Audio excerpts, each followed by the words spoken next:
Hello everyone. GK GS के महत्वपूर्ण 25 प्रश्नों के इस दूसरे सेट को हम लोग देखते हैं, सेट 2 को देखते हैं। तो ये रहा पहला प्रश्न आपके सामने। संविधान के किस भाग में पंचायती राज की व्यवस्था की गई है? ए भाग 8, बी भाग 9, सी भाग 9 क, डी भाग 9 ख। तो संविधान के, इसका उत्तर होगा भाग 9। संविधान के भाग 9 में पंचायतों की व्यवस्था की गई है और 9 क में नगर पालिकाओं से संबंधित प्रावधान किए गए हैं, 9 ख में सहकारी समितियों की, और भाग 8 जो है वह संघ राज्य क्षेत्र से संबंधित है। तो 9 के बारे में हम लोग ऐसे याद कर सकते हैं कि पंच नगर सहकार, पंच नगर सहकार, तो पंचायत, नगर और सहकारी समिति। या आप दूसरा कुछ याद करना चाहते हैं तो ऐसे भी आप कर सकते हैं, पंच नगर समिति, तो सहकारिता समिति आपको याद रखना पड़ेगा। आगे अगला प्रश्न, भारतीय संविधान की प्रस्तावना किस नेता द्वारा प्रस्तुत उद्देश्य प्रस्ताव पर आधारित है? ए डॉक्टर राजेंद्र प्रसाद, बी बाबा साहब भीमराव अम्बेडकर, सी जवाहरलाल नेहरू, डी बी.एन. राव। सी जवाहरलाल नेहरू। 13 दिसंबर 1946 को जवाहरलाल नेहरू ने संविधान सभा में उद्देश्य प्रस्ताव प्रस्तुत किया और इसे 22 जनवरी 1947 को संविधान सभा ने अंगीकार कर लिया, स्वीकार कर लिया, और इसी पर प्रस्तावना आधारित थी, यह माना जाता है। उद्देश्य प्रस्ताव क्या थे? उद्देश्य प्रस्ताव में संविधान के निर्माण के लिए जो उद्देश्य थे उसको एक तरह से बतलाया गया था, उद्देश्य प्रस्ताव। अगला प्रश्न, लोकसभा में सदस्यों की अधिकतम संख्या कितनी हो सकती है? ए 545, बी 550, सी 552, डी 547। तो लोकसभा में सदस्यों की अधिकतम संख्या हो सकती है बी 550। देखिए पहले क्या था, पहले 552 सदस्य हुआ करते थे। 552 सदस्य कैसे थे? 530 सदस्य जो होते थे वो राज्यों से आते थे, स्टेट्स से आते थे। 20 सदस्य जो थे वो यूनियन टेरिटरीज से आते थे, तो हो गया 550। और इसमें 2 सदस्य जो थे वो एंग्लो इंडियन समुदाय से, वो क्या होते थे, उनको मनोनीत किया जाता था, चुन लिया जाता था उन्हें, मतलब वो चयनित होते थे, उन्हें निर्वाचन नहीं होता था उनका। तो एंग्लो इंडियन समुदाय से होते थे, आंग्लो भारतीय समुदाय से, तो कुल मिला कितने हो गए? 552।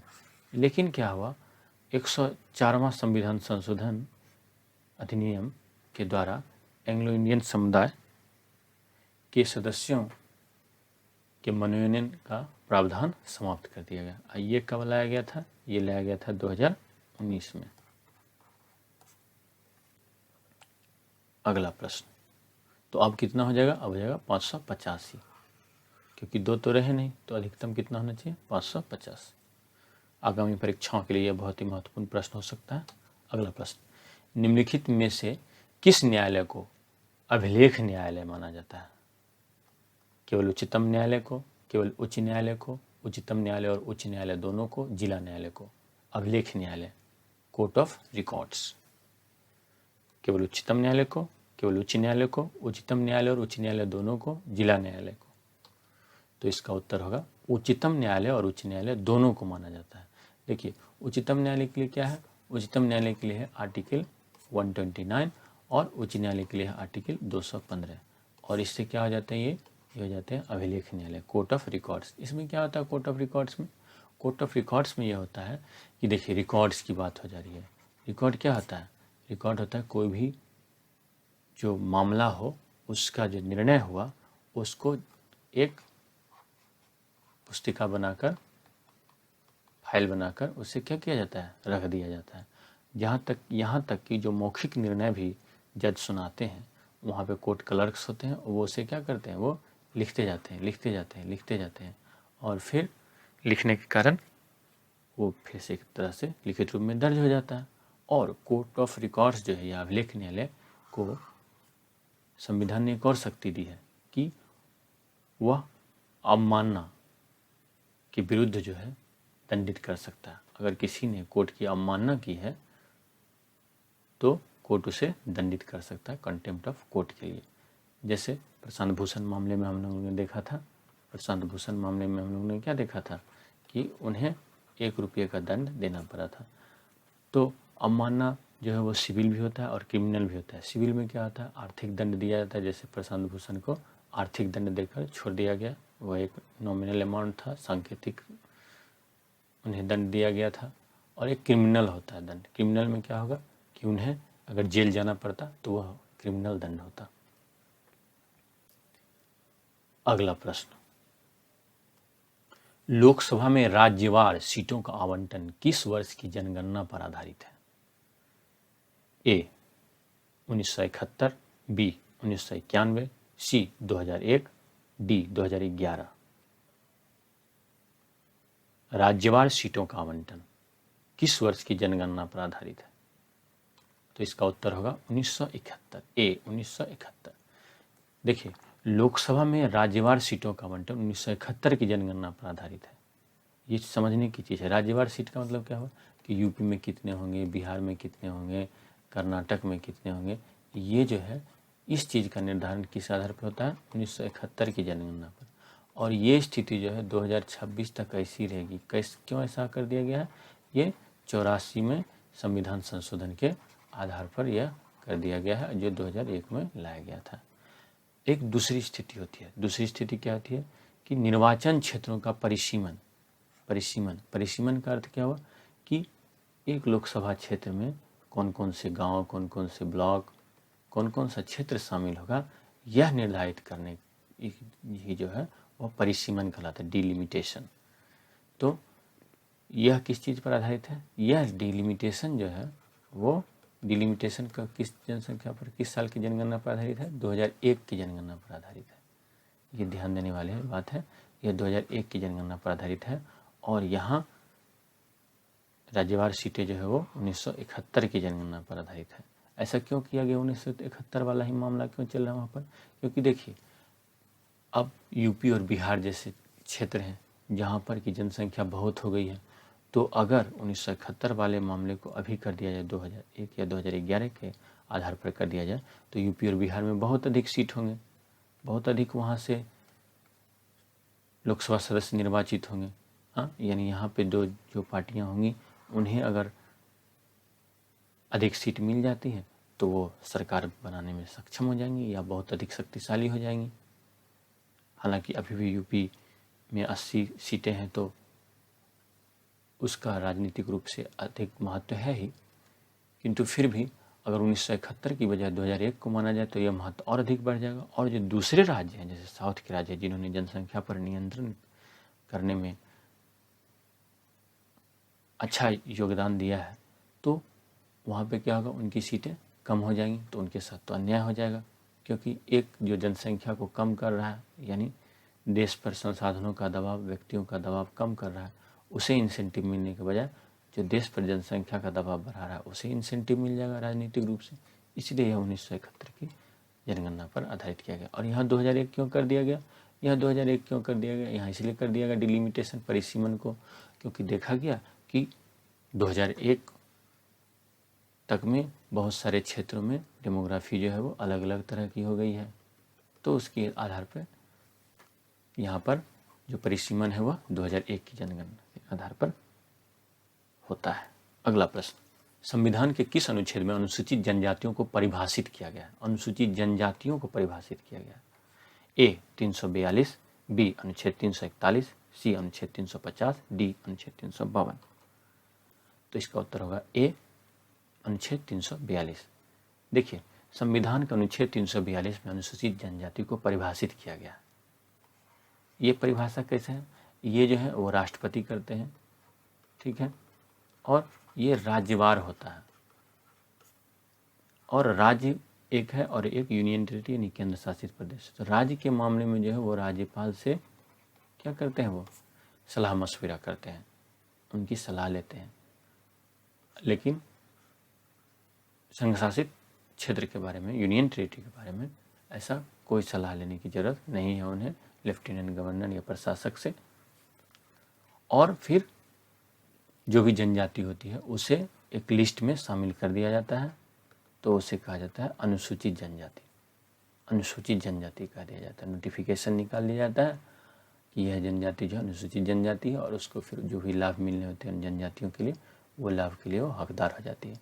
अब जैसे एक उदाहरण देखेंगे, जैसे क्या है, ओबीसीज, एससी, एसटी, इन सब के विषय में ही है कि कुछ जातियाँ जो हैं वो ये राज्यवार निर्धारित होता है, क्योंकि कुछ जातियाँ जो हैं वो एक राज्य में वो एसटी में आती हैं और दूसरे राज्य में उनकी कोई जनसंख्या ही नहीं है, तो वो एसटी में नहीं आती। जैसे मान लीजिए कि मीना है, मीना राजस्थान के लिए एससी हैं, लेकिन बिहार के लिए वो मीना राजस्थान के लिए एसटी हैं, लेकिन बिहार के लिए वो एसटी नहीं मानी जाएंगी।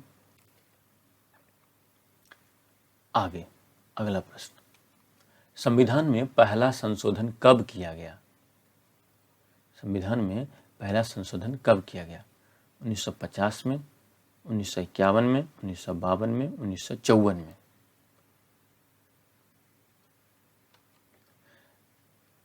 संविधान में पहला संविधान संशोधन जो किया गया था वो 1951 में किया गया, यानी संविधान लागू होने के एक साल सवा साल के भीतर ही पहला संविधान संशोधन हो गया, और यह 1951 में 18 जून 1951 को प्रभावी हुआ। इसमें जो संशोधन किए गए वो वाक स्वतंत्रता वाले कुछ प्रावधान थे, जमींदारी उन्मूलन से संबंधित कुछ प्रावधान थे, इत्यादि इत्यादि। स्वतंत्र भारत के प्रथम वित्त मंत्री कौन थे? तो स्वतंत्र भारत के प्रथम वित्त मंत्री कौन थे? A Jawaharlal Nehru, B John Mathai, C R K Shanmukham Chetty, D C D Deshmukh. स्वतंत्र भारत के प्रथम वित्त मंत्री आर के शनमुगम चेट्टी थे, आर के शनमुगम चेट्टी, और इन्होंने ही भारत का पहला बजट पेश किया था। पहला बजट कौन सा, कैसा बजट था वो? अंतरिम बजट था, अंतरिम बजट, ठीक है। और ये 26 नवंबर 1947 को प्रस्तुत किया गया था। ब्रिटिश समर्थक विचारों के बावजूद इनकी विशेषज्ञता के कारण महात्मा गांधी के कहने पर इन्हें वित्त मंत्री बनाया गया था। ये बहुत ही ज्ञानी व्यक्ति थे, वित्त के मामलों में, फिनेंस के मामलों में अच्छे जानकार थे, लेकिन इनका मानना था कि ब्रिटिश शासकों ने भारत को जो स्वतंत्रता दी उसके कई राजनीतिक अंतर्राष्ट्रीय कारण थे, और साथ ही साथ वे उदार थे, इसलिए उन्होंने भारत को आज़ादी दे दी। लेकिन गांधी जी ने इनकी प्रतिभा को पहचाना और जवाहरलाल नेहरू को कहा कि इन्हें ही वित्त मंत्री बनाया जाए, लेकिन फिर नेहरू जी से इनका मतभेद हो गया। 1949 में इन्होंने इस्तीफा दे दिया। उसके बाद जॉन मथाई बने और फिर सी डी देशमुख भी बाद में बनते हैं। अगला प्रश्न, निम्न में से कौन से प्रधानमंत्री अपने कार्यकाल के दौरान मरने वाले प्रधानमंत्री नहीं थे? इनमें से कौन से प्रधानमंत्री अपने कार्यकाल के दौरान मरने वाले प्रधानमंत्री नहीं थे? A Jawaharlal Nehru, B Lal Bahadur Shastri, C Indira Gandhi, D Rajiv Gandhi. तो इसका उत्तर होगा राजीव गांधी। देखिए, जवाहरलाल नेहरू 1964 में मर गए और उस समय वो भारत के प्रधानमंत्री थे। लाल बहादुर शास्त्री ताशकंद में मरे, उन्होंने ताशकंद में समझौता किया था और उसी दरमियान वो मरे। तो लाल बहादुर शास्त्री भी कार्यकाल में थे, इन ऑफिस थे। हुए इंदिरा गांधी की 1984 में हत्या हो गई, और उनकी हत्या कहाँ हुई? उनके आवास पर ही हुई। उनके सिक्योरिटी गार्ड्स ने उनकी हत्या कर दी। तो उस समय इंदिरा गांधी प्रधानमंत्री थी। लेकिन राजीव गांधी के साथ क्या था? राजीव गांधी चुनाव यात्रा पर थे और 1991 में 21 मई को उनकी हत्या पेराम बदूर में कर दी गई थी। और जो उस समय भारत के जो प्रधानमंत्री थे वो थे चंद्रशेखर, और राजीव गांधी की हत्या में लिट्टे के आतंकवादियों का हाथ था। स्वतंत्र भारत के प्रथम मंत्रिमंडल में कितनी महिलाओं को जगह मिली थी? प्रथम मंत्रिमंडल में कितनी महिलाओं को जगह मिली थी? देखिए, महिलाओं से जुड़े हुए सवालों पर परीक्षकों की बहुत निगाह रहती है, महिला सशक्तिकरण की बात चलती रहती है, इसलिए प्रश्न बहुत महत्वपूर्ण है। स्वतंत्र भारत के प्रथम मंत्रिमंडल में कितनी महिलाओं को जगह मिली थी? 1, 2, 3 या 5? तो इसका उत्तर होगा 1। स्वतंत्र भारत के प्रथम मंत्रिमंडल में एकमात्र महिला मंत्री थी राजकुमारी अमृता कौर, वो राजकुमारी थी, और राजकुमारी अमृता कौर वो राजकुमारी थी। और स्वास्थ्य मंत्री उन्हें बनाया गया। वे खेल मंत्री भी रहीं और शहरी विकास मंत्री भी रहीं, और इन्होंने बड़े बड़े काम किए। इन्होंने बीसीजी टीकाकरण का जो कार्यक्रम था वो विश्व का सबसे बड़ा बीसीजी टीकाकरण का कार्यक्रम था, उसे भारत में चलाया। साथ ही साथ इन्होंने मलेरिया उन्मूलन की दिशा में ही बहुत महान कार्य किया, बहुत बड़ा कार्य किया। और आज जो एम्स कई राज्यों में फैल चुका है, उसकी नींव, एम्स नई दिल्ली की नींव इन्होंने ही दी थी। खेल मंत्री के रूप में इन्होंने क्या किया, national institute of sports Patiala, इसकी स्थापना की। तो ये एक बहुत ही महान महिला थी, एक स्वतंत्रता सेनानी भी रही थी। गांधी जी के साथ इन्हें आप देख सकते हैं यहाँ पर। अगला प्रश्न, निम्न में से कौन एक संवैधानिक निकाय नहीं है? संवैधानिक निकाय नहीं है। ए संघ लोक सेवा आयोग, बी राज्य लोक सेवा आयोग, सी वित्त आयोग, डी नीति आयोग। तो इसका उत्तर होगा डी नीति आयोग। देखिए नीति आयोग क्या है, एक गैर संवैधानिक निकाय है, क्योंकि इसकी स्थापना किसी अनुच्छेद के तहत नहीं हुई। किसी अनुच्छेद में ये पढ़ने को नहीं मिलेगा कि एक नीति आयोग होगा। इसकी स्थापना कब हुई? 1 जनवरी 2015 को हुई, और केंद्रीय कैबिनेट ने क्या किया, एक प्रस्ताव पारित कर दिया और इसकी स्थापना कर दी। जैसे इससे पहले नीति आयोग से पहले क्या था, एक योजना आयोग था, तो उसकी भी स्थापना कैबिनेट के ही प्रस्ताव से हुई थी, एग्जीक्यूटिव ऑर्डर से हुई थी। संघ लोक सेवा आयोग और राज्य लोक सेवा आयोग की स्थापना अनुच्छेद 315 के अधीन हुई है, और वित्त आयोग की स्थापना अनुच्छेद 280 के अंतर्गत की जाती है। अब देखिए यहाँ पर एक बात है, संवैधानिक निकाय, असंवैधानिक और गैर संवैधानिक। तो देखिए जो असंवैधानिक है वो क्या होता है, वह इलीगल भी हो जाता है, इलीगल भी हो गया। लेकिन जो गैर संवैधानिक होता है वह लीगल होता है, वैधानिक होता है, कानूनी होता है। और जो संवैधानिक होता है वह तो लीगल होता ही है। यानी जो संवैधानिक नहीं हो लेकिन कानूनी हो तो वो होगा नीति आयोग, और बाकी 3 जो है वो तो संवैधानिक हैं। और जो भी कुछ भी संवैधानिक वो सब लीगल भी है, वैधानिक भी है। अगला प्रश्न, किसी नवीन राज्य के गठन के संबंध में क्या गलत है? जब कोई नए राज्य का गठन होता है तो वहाँ क्या ऐसा बात है जो कि गलत है? यहाँ पर केवल संसद ही नए राज्य का गठन कर सकती है। संसद राज्य की सहमति के बिना ही उसके क्षेत्र सीमा में परिवर्तन कर सकती है। नए राज्य के निर्माण के लिए संविधान में संशोधन का कानून पारित करना जरूरी है। नए राज्य के निर्माण का विधेयक संसद में साधारण बहुमत से पारित किया जा सकता है। यानी ये पूछ रहा है कि जब भी किसी नए राज्य का गठन होगा तो क्या उसका गठन केवल संसद ही कर सकता है? क्या राज्य की सहमति से ही क्षेत्र सीमा में परिवर्तन हो सकता है? और क्या जो ऐसा कानून बनेगा राज्य के निर्माण के लिए, नए राज्य के निर्माण के लिए, वो संविधान संशोधन होगा, उसके लिए संविधान में संशोधन करना पड़ेगा। और चौथा ऑप्शन दे रहा है कि नए राज्य के निर्माण का विधेयक संसद में साधारण बहुमत से पारित किया जा सकता है या विशेष बहुमत लगाना पड़ेगा। आइए देखते हैं इसका उत्तर। तो नए राज्य के निर्माण के लिए संविधान में संशोधन का कानून पारित करना जरूरी है, यह बात गलत है। क्यों? क्योंकि देखिए इस जो राज्य के निर्माण के लिए जो पारित कानून है उसे अनुच्छेद 368 के तहत संविधान संशोधन नहीं माना जाता है। और अनुच्छेद 3 में क्या कहा गया है? अनुच्छेद 3 में कहा गया है कि संसद जो है वो किसी भी नवीन राज्य का निर्माण कर सकती है और उसके राज्य के क्षेत्र में परिवर्तन कर सकती है, सीमा में परिवर्तन कर सकती है, नाम में परिवर्तन कर सकती है। और इसके लिए क्या करते हैं राष्ट्रपति? राज्य की विधायिका जो विधानसभा है उसके पास राय के लिए भेज देते हैं, और राय को जब के लिए भेजते हैं तो वो अपना राय देती है। अब वो राय दी कि नहीं, हमारे राज्य का विभाजन नहीं कीजिए, तो क्या होगा? संसद जो है मानने के लिए बाध्य नहीं है, बाध्य नहीं है, बाध्यकारी नहीं होता है। जैसे आंध्र प्रदेश के मामले में हम लोगों ने देखा था कि जब तेलंगाना की मांग हुई तो आंध्र प्रदेश की क्या हुआ? आंध्र प्रदेश के नेताओं ने कहा नहीं, हम तेलंगाना नहीं बनने देंगे, आंध्र प्रदेश का विभाजन नहीं होने देंगे। लेकिन क्या हुआ? क्या केंद्र सरकार ने उनकी बात मानी? नहीं, और तेलंगाना जो है वो बन गया। तो यही होता है, यानी संसद ही कर सकती है, होना भी चाहिए, संसद ही करेगी। कौन करेगा? सबसे बड़ा विधायी निकाय तो वही है।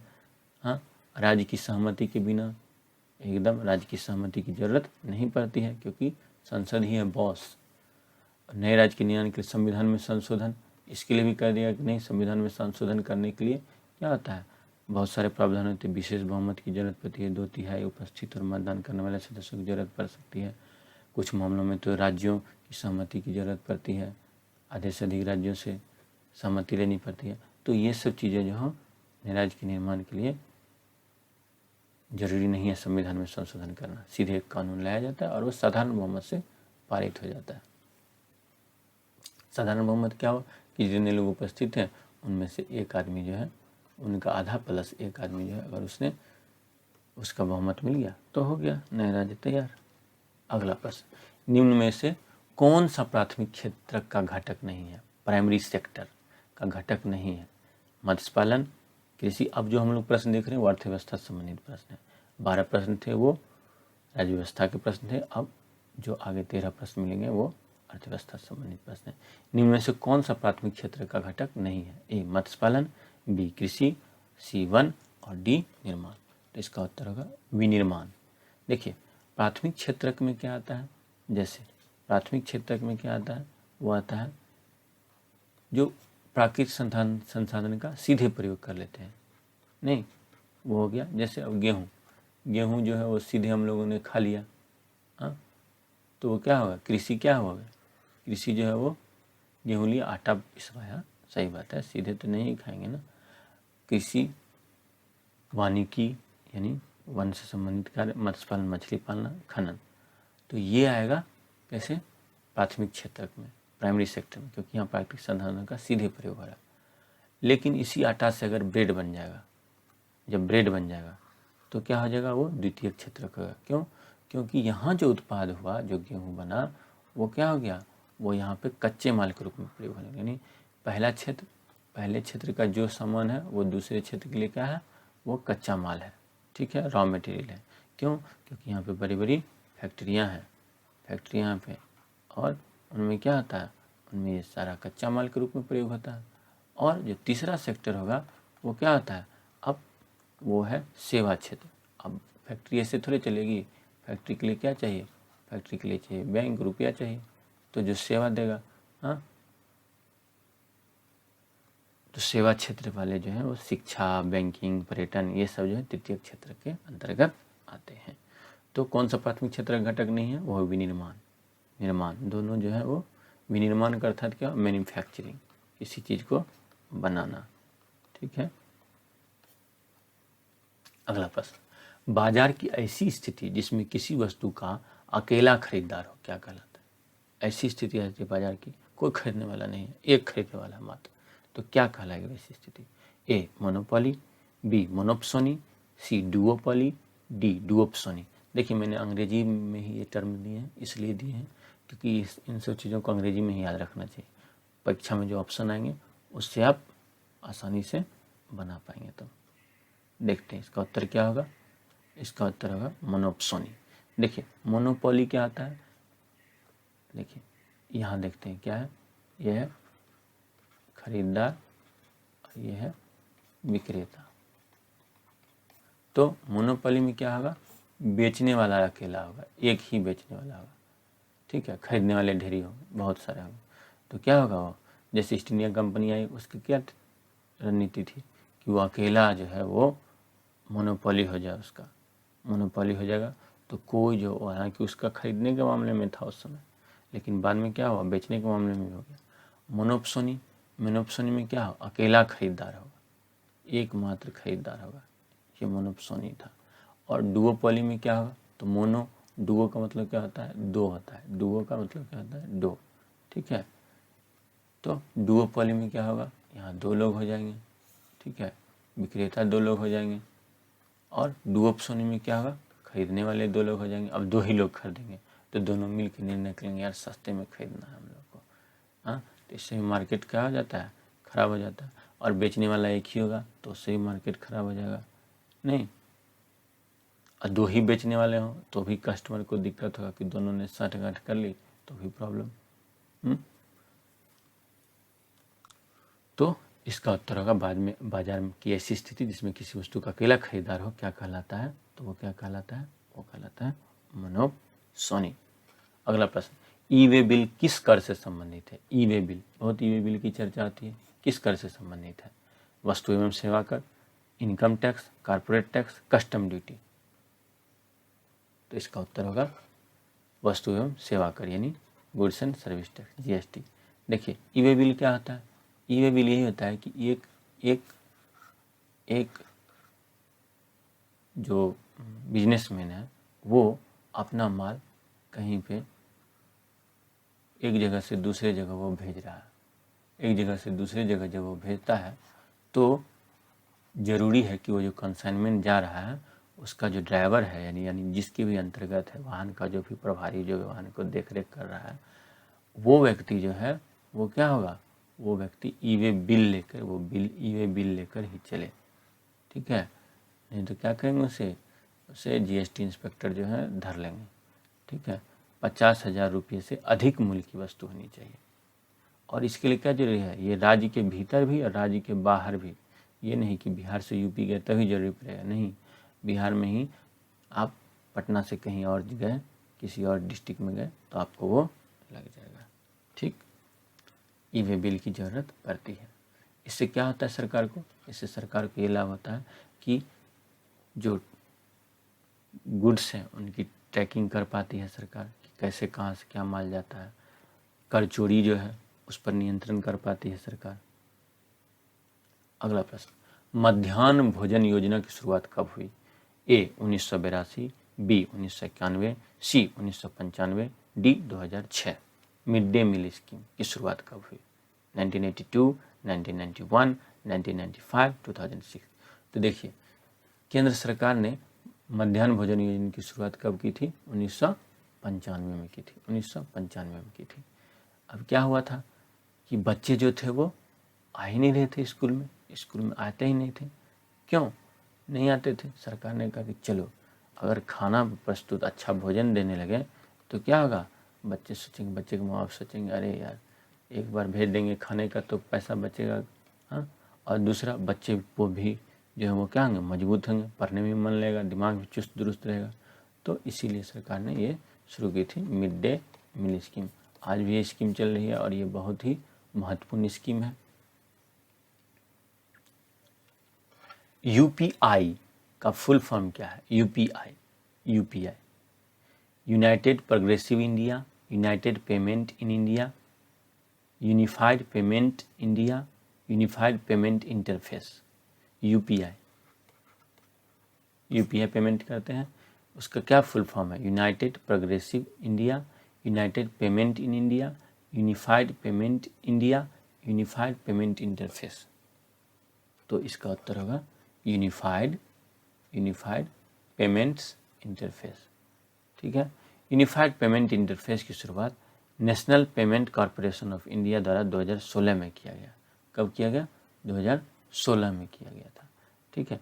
ये जो नेशनल पेमेंट कॉरपोरेशन है उसी ने इसकी शुरुआत की थी और इसका उद्देश्य क्या था कि ऑनलाइन पेमेंट को क्या करना, सरल बना देना, ऑनलाइन पेमेंट को सरल बना देना।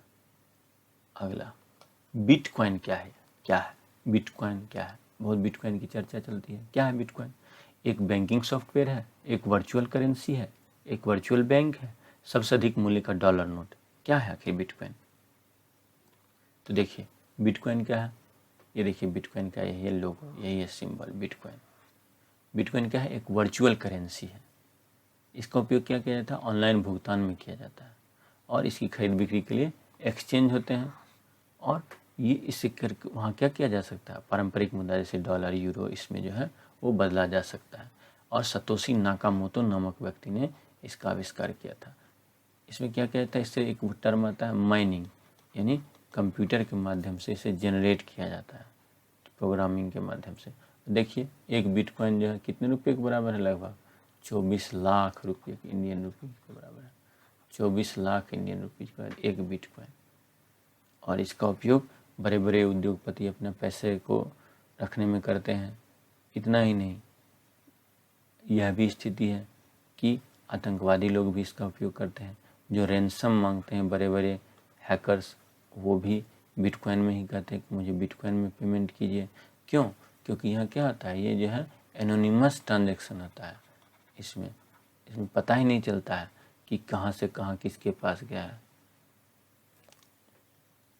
इसीलिए सरकारें और बैंक्स जो हैं वो बिटकॉइन के बारे में सही ढंग से निर्णय ही नहीं ले पा रहे हैं कि इसे कितनी मान्यता दी जाए, किस स्तर पर मान्यता दी जाए। और बिटकॉइन के बारे में यह कहा जाता है कि फ्यूचर की करेंसी यही है, क्योंकि सब कुछ डिजिटल हो रहा है, तो जो डिजिटल करेंसी होगी उसकी ही मांग होगी आगे। इसी की नकल में और भी कई सारे वर्चुअल करेंसी जो हैं वो आई हैं, जैसे इथेरियम है। आगे हम लोग पढ़ते हैं अगले प्रश्न पर। प्रधानमंत्री मुद्रा योजना के अंतर्गत कितनी श्रेणियों में ऋण प्रदान किया जाता है?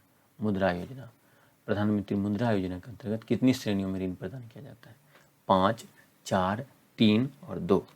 तो इसका उत्तर होगा, देखिए ये फोटो आप लोगों ने देखा ही होगा, इसका उत्तर होगा सी, 3। देखिए यहाँ पे जरूरतमंद लोगों को क्या दिया जाता है? वित्तीय मदद दी जाती है। और ये 3 तरह के होते हैं, शिशु, किशोर और तरुण। यानी एकदम छोटा बच्चा है, हाँ, अब वो क्या हो गया, हल्का किशोर हो गया वो, और वो अब क्या हो गया, उसका तरुण हो गया, एकदम से अब मूछ भी आ गया उसको, हाँ, तो वो क्या हो जाएगा, वो तो इसी आधार पर बांट दिया गया है। 50,000 रुपये तक, हाँ, छोटा बिजनेसमैन है, 50,000 रुपये में उसका काम चल जाएगा, सब्जी बेच रहा हो या और बहुत छोटा छोटा काम कर रहा हो। और उससे जो बड़ा है तो उसको 5 लाख तक का ऋण मिलेगा, और जो उससे ही बड़ा है उसको 10 लाख तक का ऋण मिलता है। तो मुद्रा योजना में 50,000, 5 लाख और 10 लाख, शिशु, किशोर और तरुण यानी युवा हो गया है। अगला प्रश्न, भारतीय महिला बैंक का विलय किस बैंक में कर दिया गया था? A, Reserve Bank of India, B, State Bank of India, C, Bank of Baroda, D, Punjab National Bank. भारतीय महिला बैंक, देखिए भारतीय महिला बैंक का विलय स्टेट बैंक ऑफ इंडिया में कर दिया गया था। इसकी स्थापना कब की गई थी? 2013 में की गई थी। और महिला सशक्तिकरण के लिए, महिलाओं को वित्तीय मदद देने के लिए इसकी स्थापना की गई थी। लेकिन 1 अप्रैल 2017 को इसका स्टेट बैंक ऑफ इंडिया में विलय कर दिया गया। अगला प्रश्न, निम्न में से एक गरीबी का दुष्परिणाम नहीं है। यहाँ जो 4 ऑप्शन में से कोई एक जो है वह गरीबी का दुष्परिणाम नहीं है। जैसे जनसंख्या वृद्धि, बी, बाल मजदूरी में वृद्धि, सी, कीमत में स्थिरता, डी, निम्न जीवन स्तर। गरीबी का दुष्परिणाम नहीं है, जनसंख्या वृद्धि, बाल मजदूरी में वृद्धि, कीमत में स्थिरता, निम्न जीवन स्तर। देखिए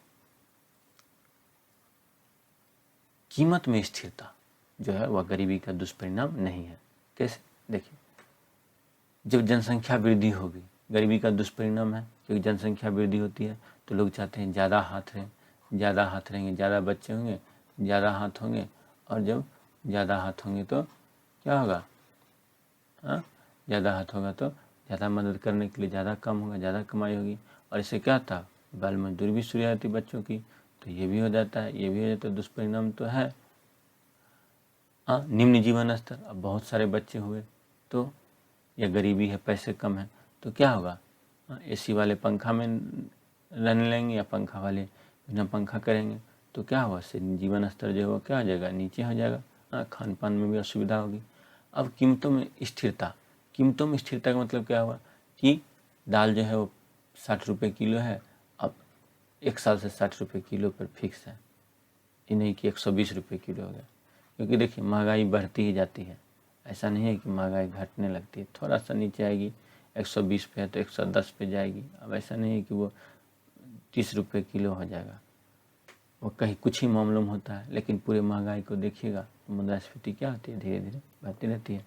तो कीमतों में स्थिरता से क्या होगा, गरीबी जो है वो कम हो जाएगी नहीं, क्योंकि आदमी जो है वो, गरीब आदमी भी जो है वो अंदाज़ा लगा पाएगा कितना खर्चा मेरा किस मामले में, और उस हिसाब से सेविंग्स भी कर पाएगा। तो गरीबी का दुष्परिणाम कीमतों में स्थिरता नहीं है। अगला प्रश्न, संयुक्त राष्ट्र सतत विकास समाधान नेटवर्क द्वारा निम्न में से कौन सा रिपोर्ट जारी किया जाता है? संयुक्त राष्ट्र सतत विकास समाधान नेटवर्क कौन सा रिपोर्ट जारी करता है? ए, विश्व खुशहाली रिपोर्ट, बी, मानव विकास report, C, World Development Report, D, Global Hunger Report. देखिए इसका उत्तर होगा विश्व खुशहाली रिपोर्ट। देखिए संयुक्त राष्ट्र सतत विकास समाधान नेटवर्क, इसे कहते हैं UN sustainable development solution network, ठीक है। यही विश्व खुशहाली report, world happiness report happiness report ये जारी करता है। देखिए यहाँ सबसे जो है सबसे ये वर्ल्ड हैप्पीनेस रिपोर्ट 2021 में जो सबसे खुशहाल देश रहा वो कौन है? फिनलैंड, उसके बाद डेनमार्क, फिर स्विट्ज़रलैंड, ठीक है। अमेरिका में 10 में नहीं आता है, आगे देखिए। और हमारा प्यारा भारत देश कहाँ है? वो 139वें स्थान पर था। टोटल देश कितने थे? 149। सबसे नाराज़ देश, सबसे नाखुश देश, सबसे दुखी देश कौन सा है? अफगानिस्तान है, फिर जिम्बाब्वे इत्यादि है। तो यह भी याद रखना है कि वर्ल्ड हैप्पीनेस रिपोर्ट में भारत का स्थान क्यों रहा? तो 139वां। अगला प्रश्न, नीति आयोग का अध्यक्ष कौन होता है? नीति आयोग का अध्यक्ष कौन होता है? ए प्रधानमंत्री, बी वित्त मंत्री, सी वाणिज्य मंत्री, डी प्रधानमंत्री द्वारा नियुक्त व्यक्ति। तो देखिए नीति आयोग का अध्यक्ष होता है प्रधानमंत्री। नीति आयोग का अध्यक्ष कौन होते हैं? प्रधानमंत्री। और एक होते हैं वाइस चेयरपर्सन, यानी उपाध्यक्ष के उन्हें, वो है डॉक्टर राजीव कुमार। ये है राजीव कुमार। और एक अन्य मेंबर होते हैं, फुल टाइम मेंबर्स होते हैं। ये देखें फुल टाइम मेंबर्स जो हैं वो यहाँ पे जैसे 3 लोगों का नाम दिया है, वी के सारस्वत, प्रोफेसर रमेश चंद और वी के पॉल। और ऑफिशियो एक्स ऑफिशियो मेंबर्स भी होते हैं। एक्स ऑफिशियो मेंबर्स भी होते हैं, जैसे वो हैं राजनाथ सिंह जी हैं जो कि डिफेंस मिनिस्टर हैं। अन्य कई मंत्री हैं जैसे अमित शाह जी हैं, होम अफेयर्स के मिनिस्टर हैं। वित्त मंत्री श्रीमती निर्मला सीतारमन हैं। नरेंद्र सिंह तोमर कृषि और किसान कल्याण मंत्री हैं। और अन्य लोगों को भी, मंत्रियों को भी आमंत्रित किया जाता है। एक होते हैं इसके चीफ एग्जीक्यूटिव ऑफिसर जो सारे देख रेख करते हैं, वो है श्री अमिताभ कांत। ये है अगला प्रश्न। और नीति का देख लीजिए, नीति का फुल फॉर्म क्या होता है? National institute for transforming India. National institute for transforming India, Bharat को परिवर्तित करने के लिए, भारत में परिवर्तन लाने के लिए राष्ट्रीय संस्थान, ये है नीति, NITI। अगला प्रश्न, वर्तमान में कितनी कृषि उपजों के लिए न्यूनतम समर्थन मूल्य जारी किया जाता है? वर्तमान में कितनी कृषि उपजों के लिए न्यूनतम समर्थन मूल्य जारी किया जाता है? A 22, B 20, C 24, D 18। वर्तमान में 22 कृषि उपजों के लिए न्यूनतम समर्थन मूल्य जारी किया जाता है। कई सारे जगहों में मैंने देखा, कहीं जगह 24 लिखा हुआ था, लेकिन जो सरकारी आंकड़े हैं उसके हिसाब से 22 ही हैं। इनमें 7 खाद्यान्न फसल हैं, 7 तिलहन है, 5 दलहन है और 3 अन्य फसल हैं। सबको जोड़िए तो 7 7 14, 5 19, 3 22। 22 उपजों के लिए न्यूनतम समर्थन मूल्य सरकार जारी करती है। अगला प्रश्न, निम्न में से कौन सा शहर पटाखा उद्योग के लिए प्रसिद्ध है? कौन सा शहर पटाखा उद्योग के लिए प्रसिद्ध है? ए आगरा, बी अम्बाला, सी जालंधर, डी शिवकाशी। तो इसका उत्तर होगा शिवकाशी। देखिए शिवकाशी जो है वो तमिलनाडु में है। ये विरुधुनगर डिस्ट्रिक्ट तमिलनाडु, विरुधुनगर डिस्ट्रिक्ट तमिलनाडु यहाँ पर है। देखिए डिंडीगुल यहाँ पे है। ये डिंडीगुल क्या है? डिंडीगुल है वही जहाँ पे हैदर अली ने क्या किया था? अपना आधुनिक शस्त्रागार की स्थापना की थी, ठीक है। और देखिए ये शिवकाशी नज़दीक में ही है, तो हो सकता है कि यहाँ पे जो इस क्षेत्र में जो आतिशबाज होंगे, जो गोला बारूद हथियार से काम चलाते होंगे, उसमें सेना में योगदान देते होंगे, वो लोग आ गए होंगे इधर, उन्होंने स्थापना की होगी। इस मामले में मुझे कहीं स्पष्ट पढ़ने के लिए भी नहीं मिला है, लेकिन यहाँ डिंडीगुल मैंने देखा मैप में, तो मैंने बता देना जरूरी समझा। ये थे हमारे 25 प्रश्न और मुझे उम्मीद है कि आपको ये प्रश्न अच्छे लगे होंगे और व्याख्या भी अच्छी लगी होगी। इसलिए बहुत बहुत आपका धन्यवाद, थैंक यू। और प्लीज़ इसे लाइक करें, सब्सक्राइब करें और शेयर करें अधिक से अधिक, ताकि मुझे और अधिक प्रेरणा मिले। लाइक तो ज़रूर करें और शेयर भी अवश्य करें, सब्सक्राइब कर लें, ताकि आपको बार बार जो है वीडियोज़ मिलते रहे। बेल आइकन को भी दबा लें। बहुत बहुत धन्यवाद, थैंक यू। स्वस्थ रहें, सुरक्षित रहें।